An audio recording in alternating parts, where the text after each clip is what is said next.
Welcome back to the Mountain Morning Show. I'm thrilled to be sitting down with the world premiere of Rancher, Fisherman, Farmer, which is in the documentary feature at Sundance 2017, dealing with a subject matter that not everyone may expect from this audience. I've got the film subject Dusty Crary, Susan Fromke and John Hoffman, directors, and Miriam Horn, producer and author of the book the film was based. Good morning. Morning. Thank you all for being here. So I want to start with the book, because this was really how it all started for you. This is an unexpected audience of environmental activists. How did you come to find the inspiration to put this together?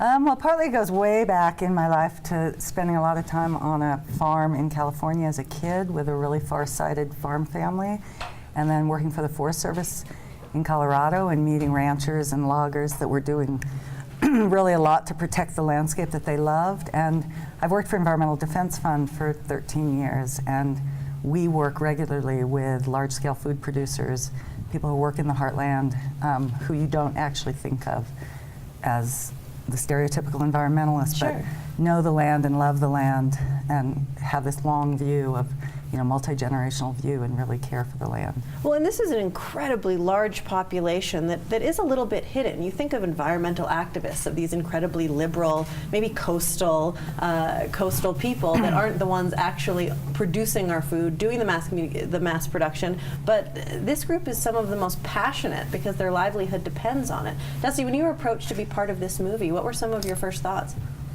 I think I can't quite recall how we exactly started on this. I think it was, can we come ask a few questions and visit about this? And then you ended up here.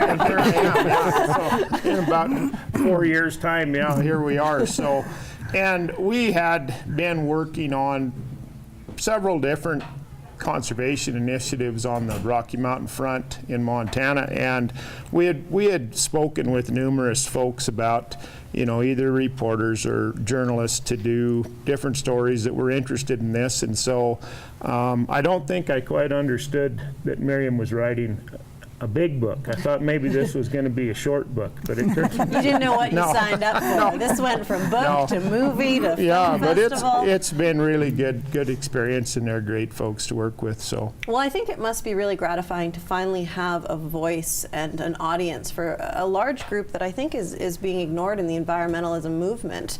And you're really the ones responsible for what we all rely on in this country.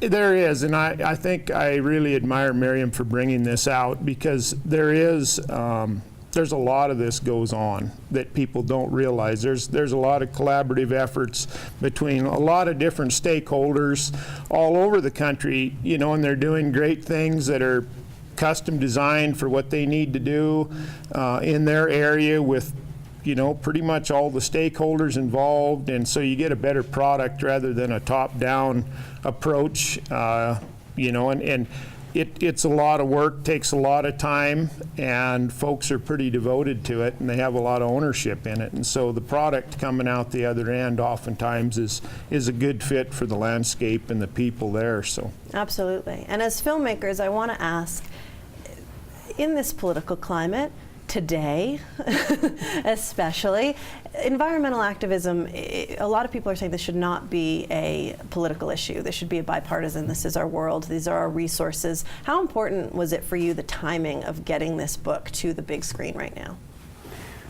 Well, I don't know that we predicted that we would be so perfectly timed premiering this film on Inauguration Day. We never could have predicted that. You never could have, right? So I don't think we can say that we ever intended something like this. What we did intend is to really elevate the work of conservationists who are really crossing many, many political divides to find a centrist position. As I like to say, on this we can agree. And if that zone of agreement is substantial, then we make progress, okay? And if we elevate those stories, then the noise, the chatter that's on either extreme, which deliberately confuses people and gets in the way of progress, then we're contributing, I think, to the dialogue in a very productive way.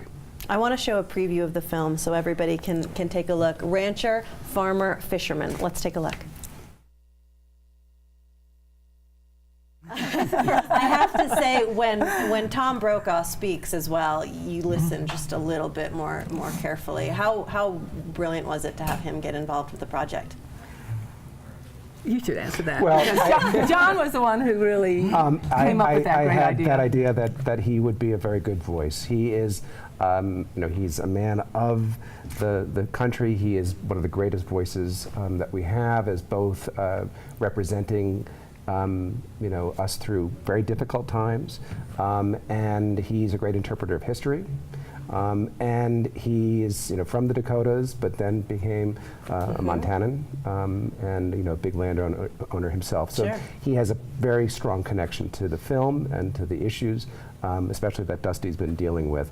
So we're very grateful that he agreed to do it. Absolutely. And finally, whether intended or not, the synergy to have this movie premiere on this day at the Sundance Film Festival in Park City, where we're obviously very passionate about conserving our land, our resources, our climate, because so many of our livelihoods depend on that. What is the message that you would like your audience to take away when they leave this screening? I feel like it's a film that shows that solutions can be achieved by, friends and foes coming together and really working together to solve an issue. I think it's a film that has a tremendous amount of hope, and I think it really captures the frontier and pioneering spirit of America. And so I hope that's what people walk away and see, that there's a lot of possibilities. I mean, all of our subjects, they had a dream and they actually achieved it. And sometimes it took 30 years, but they did achieve it. So I think it's a very optimistic, positive film. Well, congratulations on your Thank premiere you. this evening. I personally am very happy that you made this project and come to fruition. Also, Rancher, Farmer, Fisherman, the book is available right now. We are going to take a quick break here on the Mountain Morning Show and be back with live music from the one and only Jeff Carl right after this.